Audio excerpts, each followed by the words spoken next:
guys, welcome to my Celso Llorente YouTube channel. Please support, subscribe and like, share. Thanks guys. Mateo Kapitulo 26 versikulo 6 hanggang 16. Simon the leper was a friend of Jesus. He lived in the village of Bethany, not far from the home of Martha, Mary, and their brother Lazarus. But Simon the leper was no longer a leper, for Jesus had made him well of that disease. And once more he could live in his own home with his family, in Bethany. No wonder Simon was a friend of Jesus. News reached the village folk of Bethany that Jesus and his disciples were coming over the road from Jericho and would soon arrive. Glad news this was to the friends who loved him so dearly, and they began to plan at once how they might give him a welcome. Simon the leper arranged to make a supper at his home for the tired guests, and Martha, the sister of Lazarus, went to help prepare and serve the evening meal.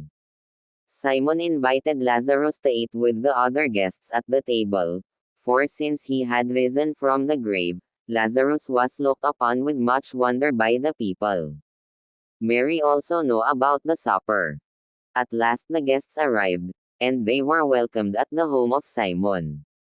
Then the food was placed on the table and the guests were brought into the dining hall to eat. Curious onlookers crowded in, for news of this supper had quickly spread through the village, and even as far as Jerusalem. And uninvited folk had come, not only to see Jesus, but to see Lazarus also, whom Jesus had called out of the grave after he had been dead 4 days. While the guests were eating, presently Mary arrived with a box in her hand. Going directly to the couch where Jesus was reclining, she broke the box and poured its contents upon Jesus' head and feet.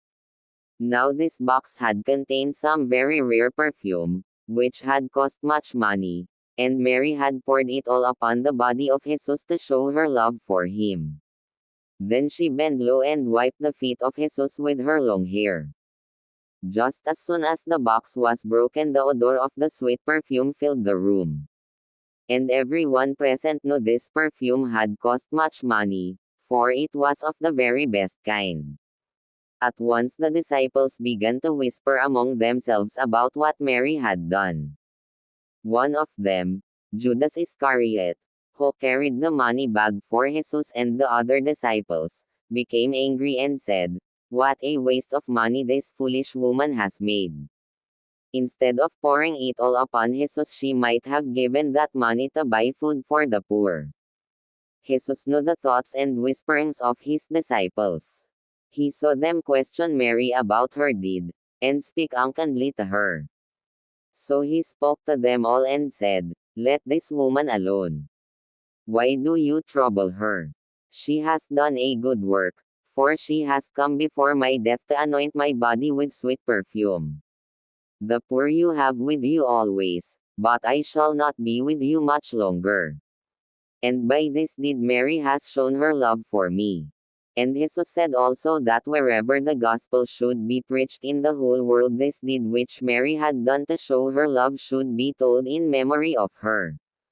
Perhaps Mary understood what the disciples were unable to believe, that Jesus soon must die, for she had sat her day at his feet and listened to his words while he visited in her home.